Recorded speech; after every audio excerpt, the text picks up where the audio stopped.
Jaya Radha Madhava Kunja Vihare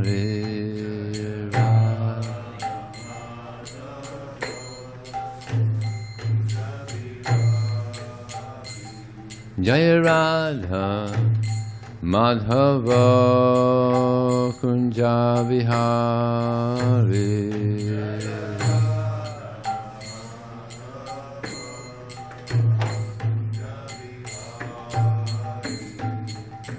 Gopi Janna Vallabha Girivaradhari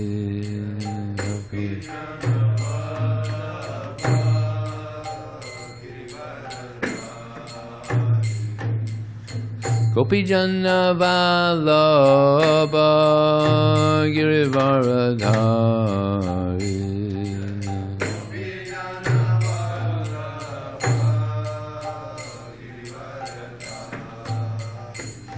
Jaya Radha Madhava Kunja Bihari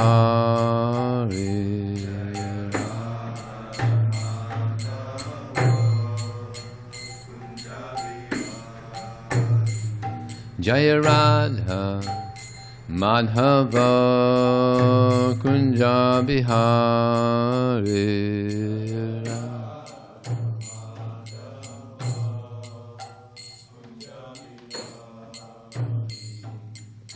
Gopi Janna Vallabha Girivaradhari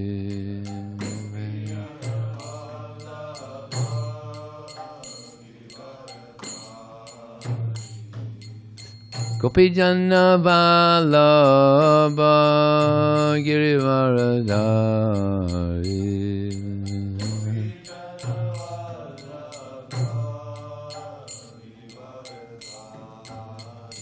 Sodanandana Vratajanna Ranjana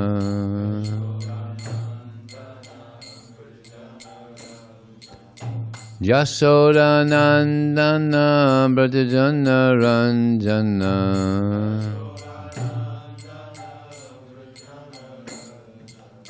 Jamunatira Vanachari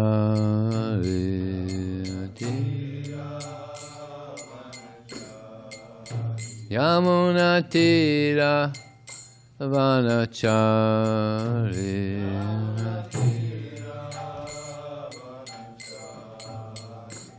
Jaya Radha Madhava Kunja Vihare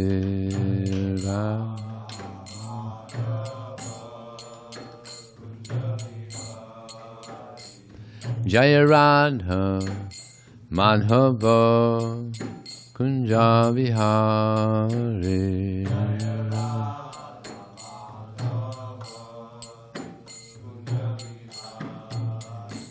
Jaya Radha Madhava Kunja Vihare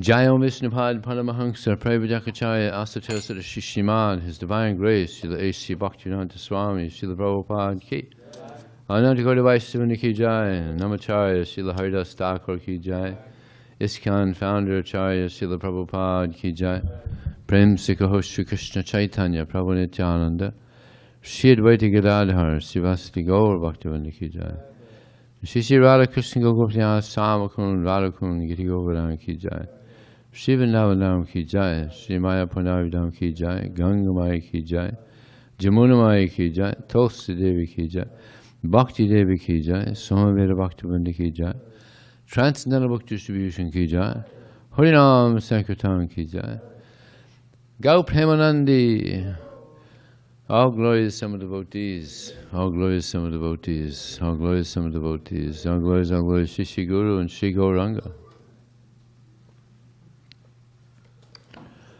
Om Namo Bhagavate Vasudevaya. Om Namo Bhagavate Vasudevaya. Om Namo Bhagavate Vasudevaya.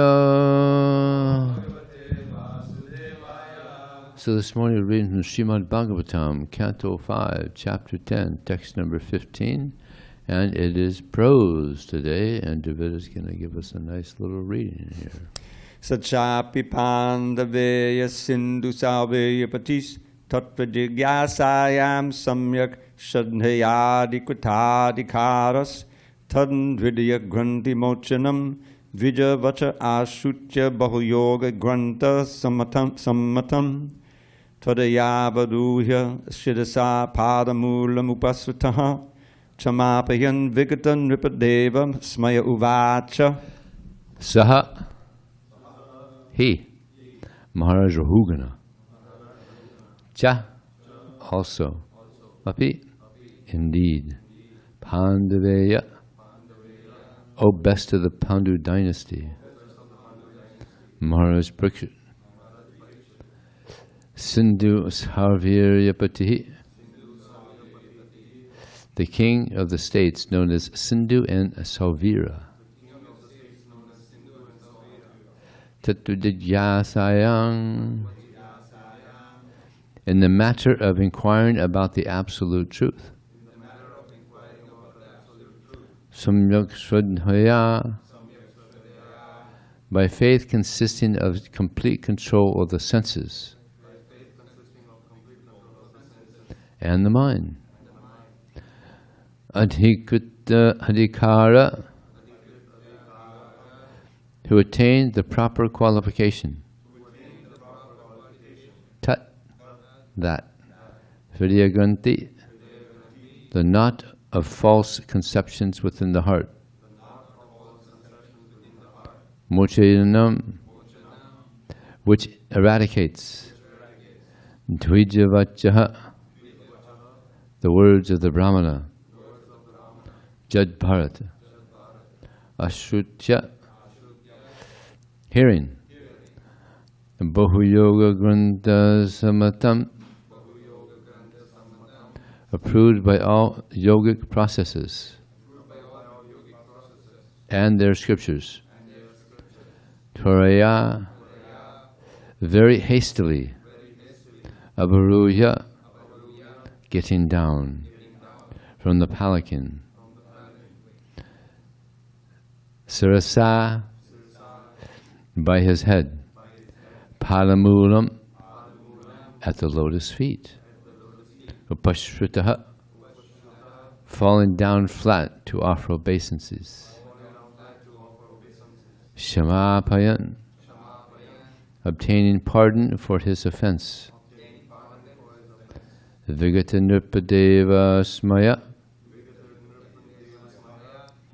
giving up the false pride of being the king and therefore being worshipable. Uvacha, said. Sukadeva Goswami continued, O best of the Pandu dynasty, Maharaja Parikshit, the king of the Sindhu and Sauvira states, Maharaja Rahugana, had great faith in discussions of the absolute truth. Being thus qualified, he heard from Jada Bharata that philosophical presentation which is approved by all scriptures on the mystic yoga process and which slackens the knot in the heart. His material conception of himself as a king was thus destroyed. He immediately descended from his palanquin and fell flat on the ground with his head at the lotus feet of Jada Bharata in such a way that he might be excused for his insulting words against the great Brahmana. He then prayed as follows. Purport. In Bhagavad Gita 4.2, Lord Krishna says, Evam parampara praptam imam rajar seyovaru sakhalaneyam hata yoga nashta parantapa. The supreme science was thus received through the chain of the cyclic succession, and the saintly kings understood it in that way. But in course of time, the succession was broken, and therefore the science as it is appears to be lost. Through the disciplic succession, the royal order was on the same platform as great saintly persons, Raja Rishis, Formerly, they could understand the philosophy of life and knew how to train the citizens to come to the same standard. In other words, they knew how to deliver the citizens from the entanglement of birth and death. When Maharaja Dasarath ruled Ayodhya, the great sage Vishwamitra once came to him to take away Lord Ramachandra and Lakshman to the forest to kill a demon.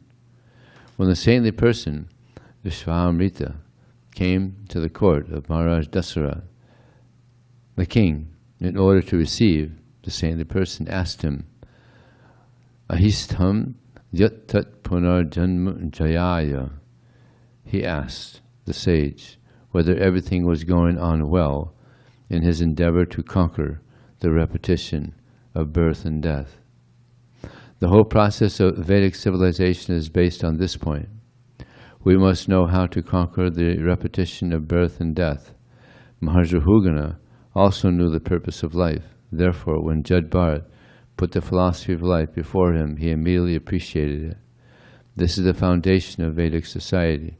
Learned scholars, brahmanas, saintly persons, and sages who were fully aware of the Vedic purpose advised the royal order how to benefit the general masses, and by their cooperation the general masses were benefited. Therefore everything was successful. Maharaja Rahugana attained this perfection of understanding the value of human life. Therefore he regretted his insulting words to Jada Bharata, and he immediately descended from his palanquin and fell down at the lotus feet of Jada Bharata in order to be excused and to hear from him further about the values of life known as brahma jijñāsā, inquiring into the absolute truth. At the present moment, high government officials are ignorant of the values of life, and when saintly persons endeavor to broadcast the Vedic knowledge, the so-called executives do not offer their respectful obeisances, but try to obstruct the spiritual propaganda. Thus one can say that the former kingly government was like heaven, and that the present government is like hell. Om Jnanantamarandasya Jnananjana Salakaya Chakshram Militam Jena Tasmai Shri Gurave Namaha Mukharam Kotavachalam Pangum Long Hayate Yat Kripa Taraham Bande Shigurum Dinataranam Vanchakapatibhyascha Kripa Sindhu Bhyevacha Paditanam Pabhanebhyo Vaishnavebhyo Namo Namaha Jaya Shri Krishna Chaitanya Prabhu Nityananda Shri Advaita Gadadhar Sivasati Gaur Bhaktivinoda Hare Krishna, Krishna Krishna, Hare Hare, Hare Rama, Rama Rama, Hare Hare. Here we're finding that the king very much regretted his offense to Jada Bharata, and it's a very appropriate way that he begged for forgiveness. He paid dandavats, respectful obeisance to him, asking for forgiveness. And this is a very nice way to ask for forgiveness if there's some offense. Here in the West, we haven't a clue. It's rare for someone to ask for forgiveness in the West. You know. Yeah, even to say, yeah, I'm sorry. It's like so here, the culture is still the king, although he had this false pride. Still, he had some culture, so he paid respects to Jada Bharata, and it's interesting that he was such a big king, and he was receiving so much respect. But when he heard the absolute truth, that, whoa, he had a whole turn of consciousness just upon hearing Jada Bharata. So he offered respects, and we're going to hear his prayers to Jada Bharata.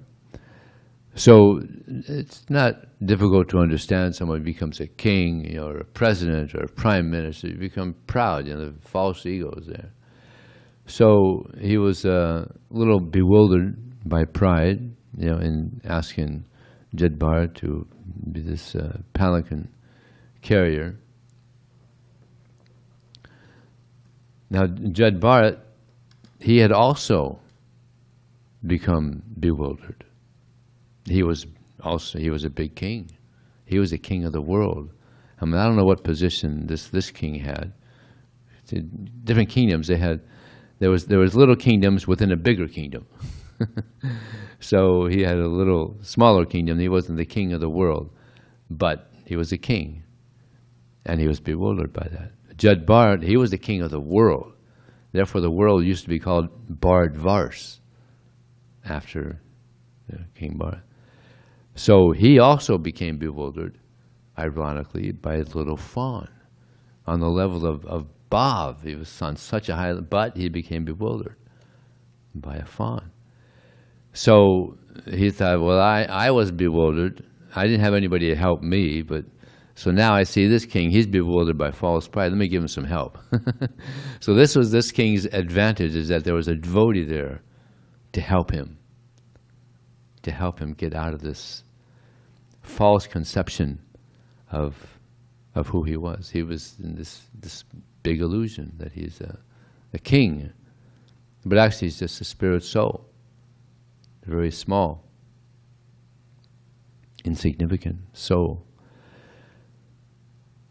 So this was the mercy, this was the compassion of Jada Bharata, that he gave this opportunity for him to hear the absolute truth. Otherwise, he would, just like King Bharata, he had to go through this, into another body. Now, generally we hear that if you're a devotee in your next life, you'll come to the human form again. Right? We hear that. But Bharata Maharaj, he was a great devotee. He went into the body of a fawn, an animal. So here we're seeing that's not necessarily always true, that you go into a human form. If you're a devotee, automatically you get a human. No. Yam yam vapi sparam bhavam tajyachanti kaleram tam tamivaiti sadatad bhava bhavta. Whatever state of being one remembers when he quits his body, that state he'll attain. So therefore we have to be very careful. Now there's so many people have dogs, and dogs are increasing. People are so attached. And devotees, many devotees have dogs too. So that's a dangerous thing, because you become very attached. I had a dog. I was attached to that dog. Krishna took him away. So it's amazing. Prabhupada, he had so much. He was so attractive that many devotees just let their dogs go. Shyamasundar, he had his dog. He was attached. Prabhupada was more attractive. Yeah. Yeah, many devotees, they just renounced their dogs when they met Prabhupada. Why? Because Prabhupada was giving them God better than a dog. So this is the mercy of a devotee, that he helps the living entities. This is his compassion. In the Bhagavad Gita, Krishna explains in the 13th chapter that there's 20 qualities of a devotee, of someone who Krishna says, who is in knowledge. And the first one is humility. The first one is humility, and the next one is pridelessness. Interesting. It's so important, this humility. And in the purport there, Prabhupada explains what is humility. Humility means not desiring the satisfaction of being honored by others. Practically everybody likes to be honored. There was one devotee, Raghunath Das Goswami, that if someone was praising him, if he heard someone praising him, he would run away. he would go away. He didn't want to hear it. And if someone was criticizing him, he would stay and he would listen. Yes, very good. Yeah, more. Let me hear some more. Now, who's like that? People like to hear their glories. And I was just listening to a lecture by Prabhupada, and Prabhupada gave an interesting example. You know, we have this example of how the ocean, if you have a drop of water from the ocean, the quality is exactly like the ocean. The drop is exactly the same as the quality in the ocean. So he said, interesting, he said that the living entity, we have certain natures, we have qualities and desires, and that's there in Krishna also. So we can get an understanding of God from ourselves. But of course, he's pure and we're impure. But still we still have a nature. We have desires. We see. We speak. We walk. We do so many things. So Krishna's doing these things as well. But the difference is that he is never overcome by darkness. Whereas we can become, as Prabhupada said, we're fallible. And Krishna, he's infallible. He doesn't fall. He doesn't fall. So this is the position of Krishna. So this king, he gave up this pride. It's not an easy thing. Pride is pride cometh before the fall. So he had this pride, and he, upon seeing the purity of Jada Bharata, he understood, this person is superior to me. So it says here that he bowed down at his, as it said here, his lotus feet, at the lotus feet of Jada Bharata. And you know, every morning we chant this, the first offense is to blaspheme the devotees who have dedicated their lives to the propagation of the holy name of the Lord. But it's not just to persons who have dedicated their lives to the propagation of the holy name. Any devotee, if we offend any devotee, Krishna is not pleased. Actually, even if we offend anyone, Krishna is not pleased. So therefore, a devotee, he's friendly towards everyone. And Krishna is very pleased when devotees are friendly to everyone, not just devotees, but to everyone. And this is one of the advantages of book distribution, that you have to always, you know, we want to leave a good impression. We're representing Prabhupada's movement, Krishna's movement, so we want to leave a very good impression so that people think fondly of devotees and of Krishna. Otherwise, we can be doing a disservice. So this is the example of King Rahugana. Now there's another king who was a very powerful king also, King Prataparudra. We heard yesterday about Sarvabhauma Bhattacharya. So King Prataparudra, he was the king of Orissa, and also a large area around Orissa. He was such a powerful king that the Muslims, they couldn't get in. You know, they were up around the Navadvip area. They had that area, and they tried to come, but they could. He was so powerful. He had that area. They couldn't. They tried to get in, but he was powerful. Huh? Orissa and around a large area. He had he had a large area there. How big it was, I don't know, but it was big, and therefore the Muslims, they couldn't get in. Very powerful king, but he was a very humble king. And he heard from Sarvabhauma Bhattacharya that Lord Chaitanya is the Supreme Personality of Godhead. So in his humility and his simplicity, he accepted. Sarvabhauma Bhattacharya says he's the Supreme Personality of Godhead, I accept. And he was trying to get the darshan of Lord Chaitanya.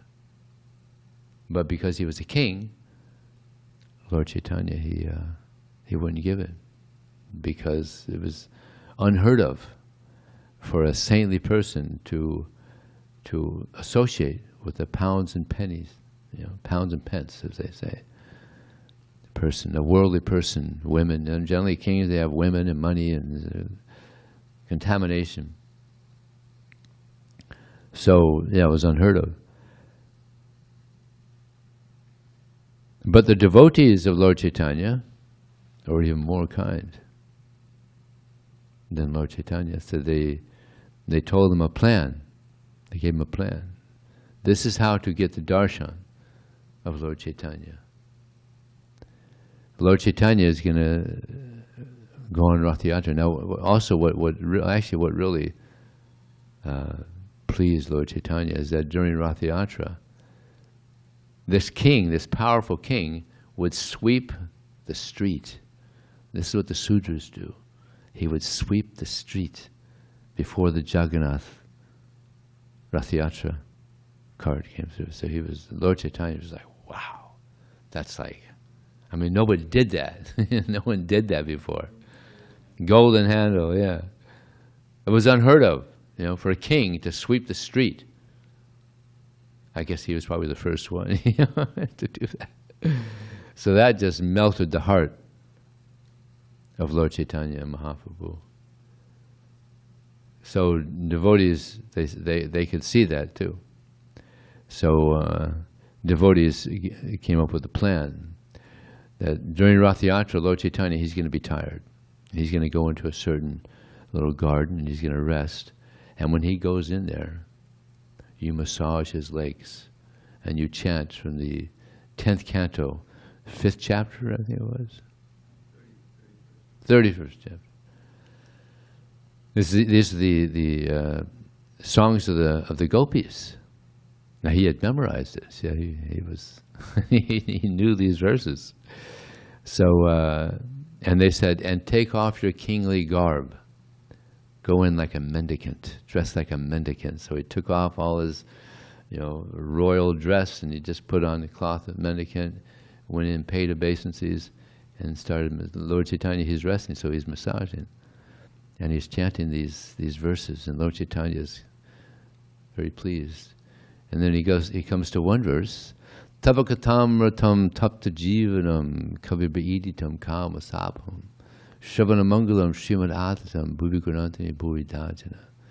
When Lord Chaitanya heard that, he said, say it again, say it again. So he was saying it again, say it again, say it again, say it again. He just loved this verse. It's such a beautiful verse, one of the most important verses. Tavakatanratam, that your glories are relished by those who are no longer interested in the suffering of this material existence. Tavakatamradam tapta jivanam. Kavirviiditam, and great sages say that simply by hearing the glories of Krishna, one becomes free of all sinful reactions. Kavirviiditam kama sabha, Shravanamangalam, and the hearing of Krishna is very powerful. Just hearing the glories of Krishna is very powerful. Shravanamangalam, very auspicious. Srimad Bhagavatam is very beautiful. And those persons, see, this is the Sankirtan part of this verse. Those persons who are distributing this knowledge, they are the most munificent in the world. So this is a Sankirtan verse by the gopis.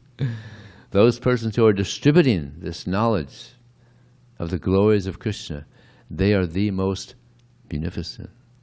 So, very auspicious to go out and give this knowledge, because people are just bewildered.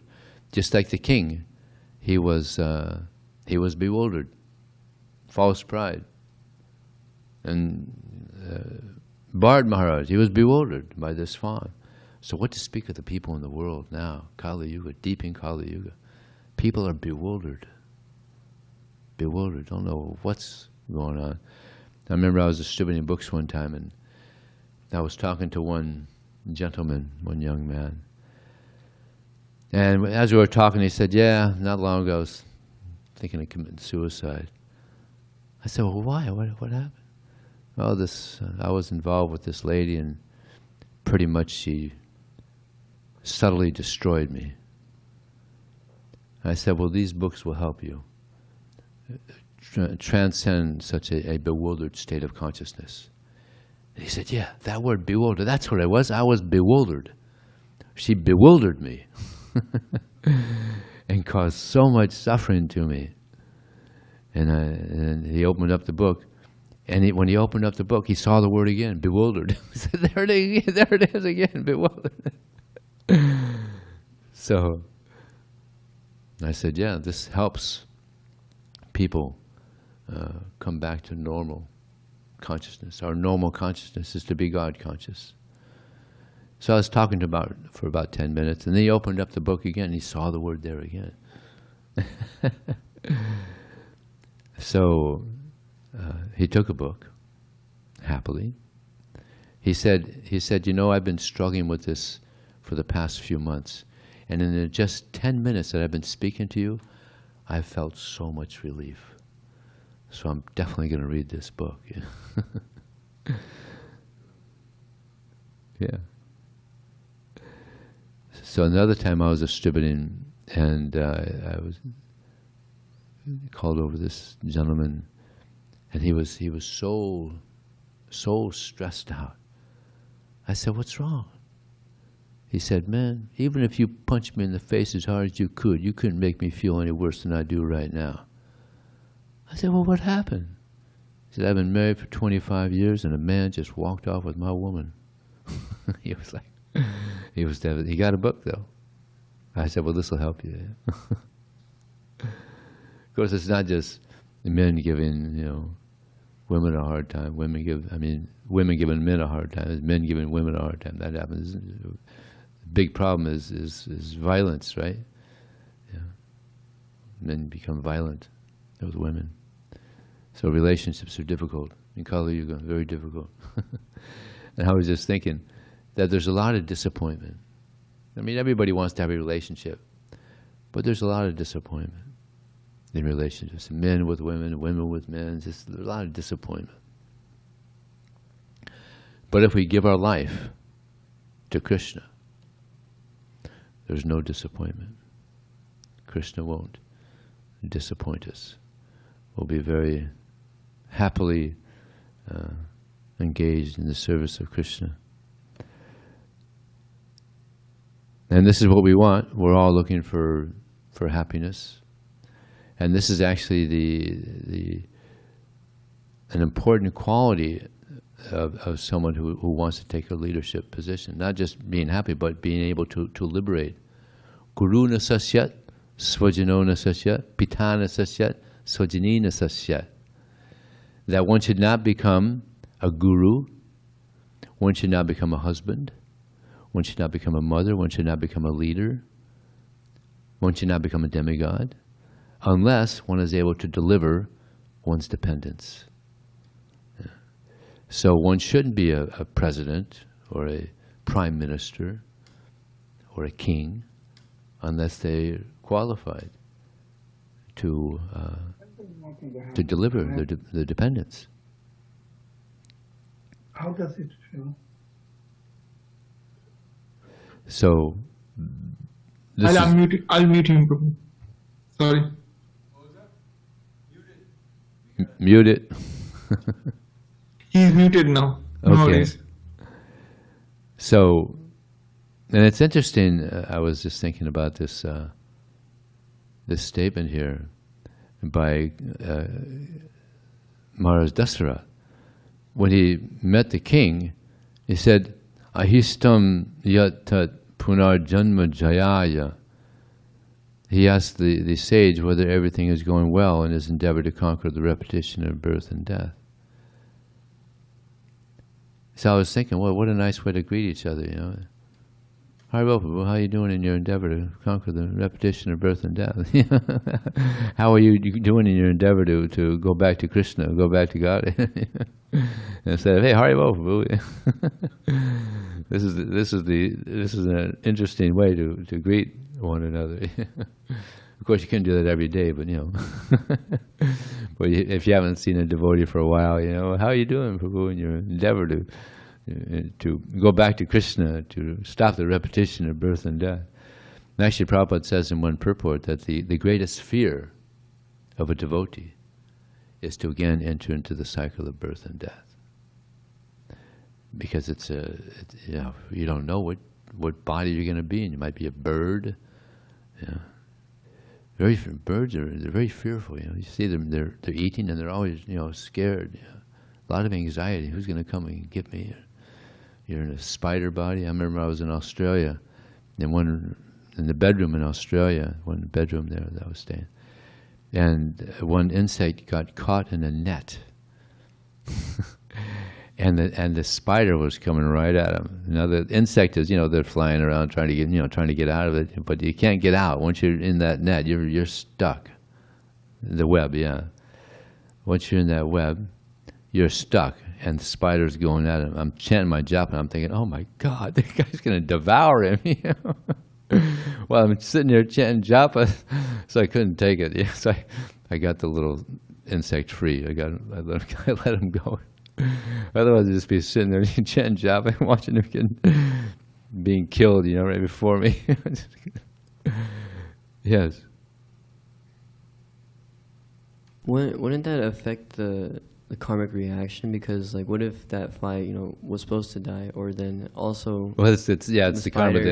What if the spider dies because now it couldn't eat? So now it's not life. Well, there's a lot of insects in there. He'll be all right.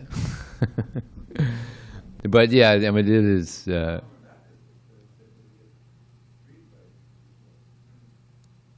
Give it to Dravida. Dravida wants.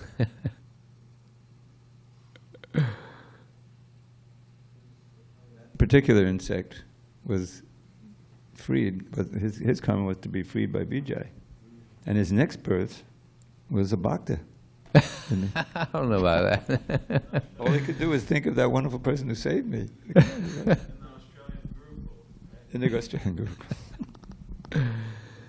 But yeah, devotees, we don't like to see other living entities suffering. We don't. It's paradukha dukhi. We don't like to see human beings suffering. We don't like to see others suffering.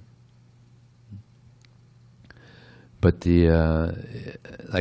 sometimes I talk to people. We're talking about vegetarianism, and I tell them, if the slaughterhouses, all these slaughterhouses, where millions of cows and chickens and pigs and all these different animals are being killed, if they were in places where people go by and there was a window there where they can see what's going on in these slaughterhouses, vegetarianism would go up real quick. If people can see what's going on, it's just horrific. So much suffering.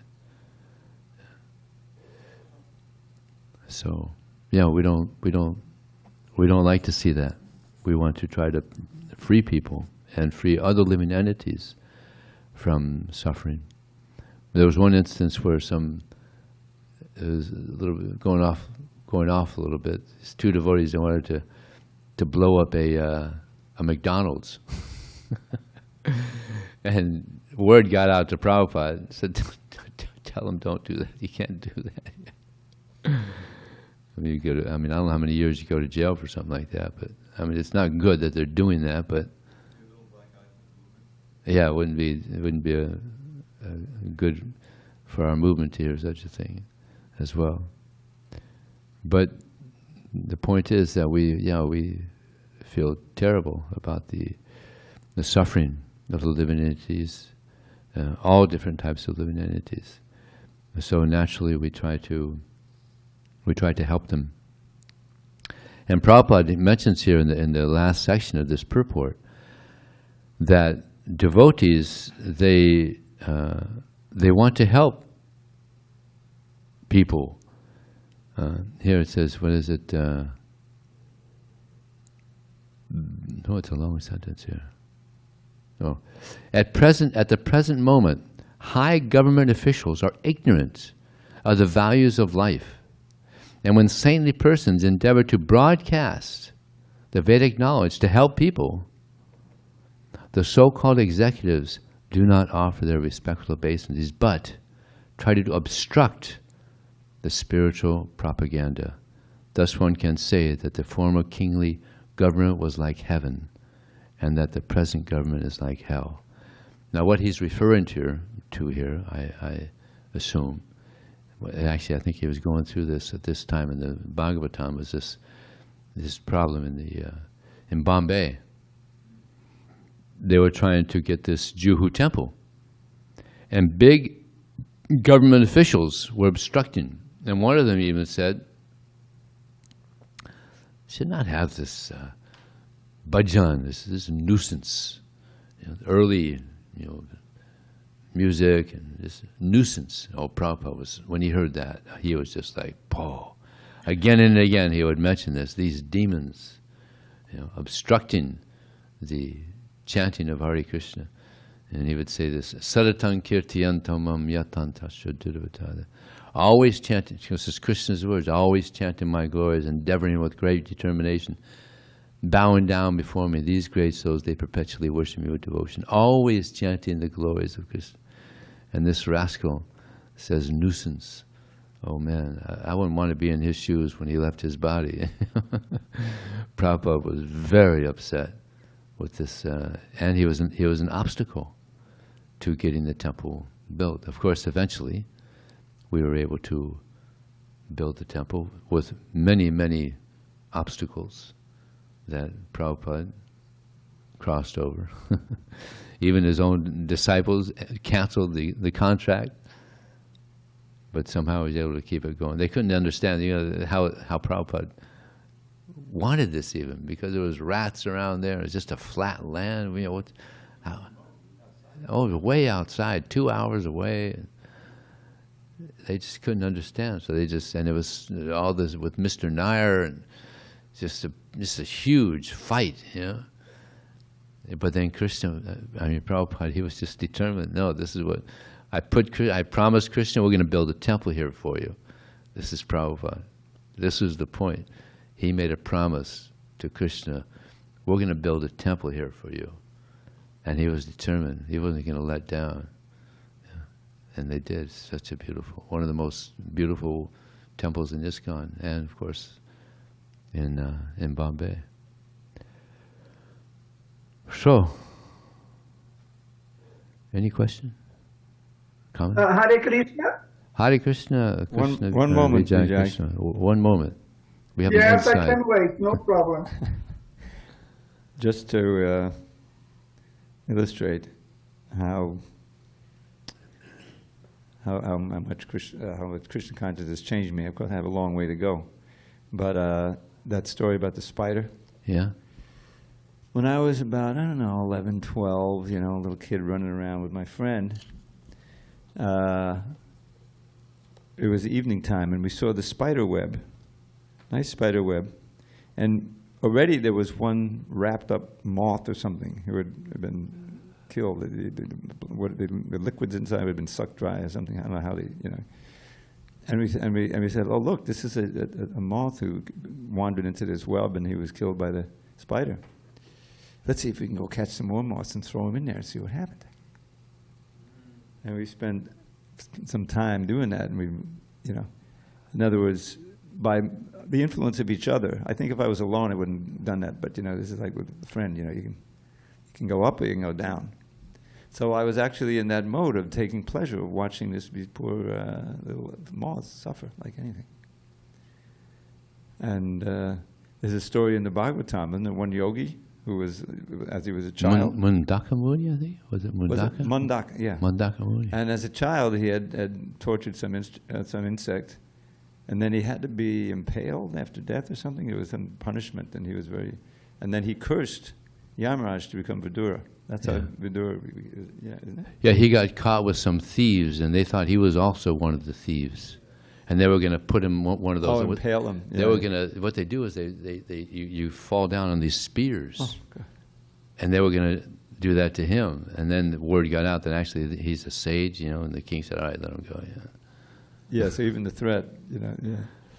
Anyway, this shows how dangerous this world is, because there's so much of that, you know, sadistic, you know, activity, even amongst the leaders of society. Yeah. You know, para sukha dukhi, and para dukkha sukhi. Yeah. That's the opposite. Yeah, especially in China, they have Chinese torture. Phew. I mean, I've heard it's pretty bad.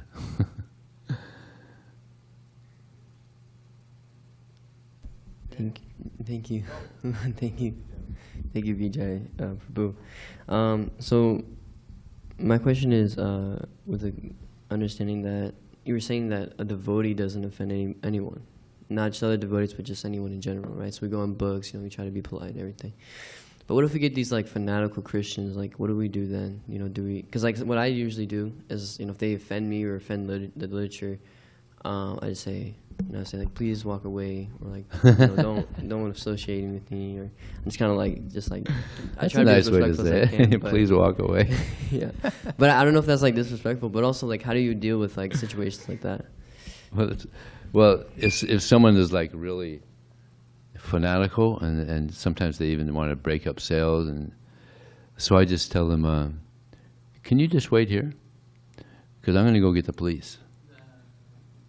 I walk away, and then I walk about 15 feet, I turn around, they're gone. So that's one thing you could do. But sometimes they're not that fanatical, so you could just say, you know, it's been nice talking to you. You have your beliefs, and I have my beliefs. I'm not going to change you, and you're not going to change me.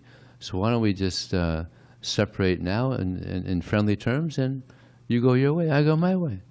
Yeah. Usually that's good enough. You know, it's all right.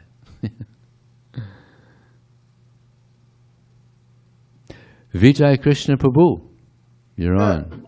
Yes, Vijay Prabhu, thank you very much. You're very kind. Prabhu, related to the verse you chose for today, 5:10:15, the quote from the translation is as follows, quote, being thus qualified, he heard from Jada Bharata that philosophical presentation, which is approved by all scriptures on the mystic yoga process, and which slackens the knot in the heart, end quote. End quote. So, Prabhu, my question is, when the knot in the heart becomes slackened by the healing process, how does it feel for the person who is going through this experience? I don't know. I haven't had my knot released yet, so I'll let you know. I'll let you know when it's released. It must be a very good feeling. So the knot in your heart is still not slackened? Nope. Sorry to disappoint you. Oh, and if I may ask, is there any local devotee with the knot inside the heart slackened? Probably Devita Prabhu. Answer my question. Vijay, Krishna, you there? Yes, I'm here. So I'm looking at the Sanskrit. It's the standard, you know, Hridaya Granthi Mochanam.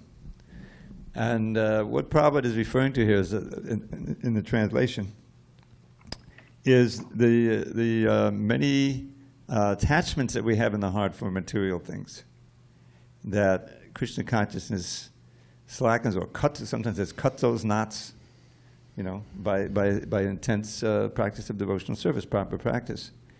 So that's what he's referring to, that the material desires diminish and sometimes disappear. A perfect example is Yamunacharya with his famous verse about how even when I think about former liaisons with women, put it mildly, he spits at the thought. So that's what he's referring to. And we can all experience that to some degree. Otherwise, nobody could follow the four regular principles. Because everyone, many devotees before were deeply involved in those things. And the only way it's possible to follow them, and actually for years on end, is when you're getting the higher taste. So that famous verse, Vishayavani Vartanti Nadhasidena, in the second chapter, that one can by force restrain himself from the object senses, but the desire still remains. But perceiving the supreme, param drishrana vartate, means coming directly in touch with the transcendence, with all attractive Krishna, one remains fixed and becomes really renounced. So that's the whole thing with the Vidya Granti Mochanam, the slackening of the heart, of the knots, or the cutting of the knots. Does that make any sense? Yes, of course, and I liked it when you said that if there is no slackening of the heart, it becomes more difficult to follow the four regulative principles. It's impossible. So when we Yes, develop our love for Krishna, then we'll know there's no knot. Okay? Okay, thank you very much. Wonderful answer to my question. Hare Krishna. One more verse. This is from the 11th canto. It's also about. I gotta go. Oh, you had to go. Okay. I have a doctor's appointment. Describing the Mahabhagavat, says Vishudati Vidiham Nayasakshad Hadada Vishab Hadau Bigalganasha Parnaya Vishanaya Tadang Vipadma Sabhavati Bhagavata Pradhana Ukta. That how could Krishna ever give up the heart of such a devotee? He's so kind that even if someone chants his name indifferently, by accident, he eliminates lifetimes of sin. What to speak of the pure devotee? So the third line says, Pranaya Vashanaya Dadang Vipadma, that such a devotee has bound the Lord, the lotus feet of the Lord in his heart, with the ropes of love. So those grunty is what we're trying to, that's the ropes we want to try to develop. And Krishna can't leave. He doesn't want to leave. Yes, Prabhu, thank you very much.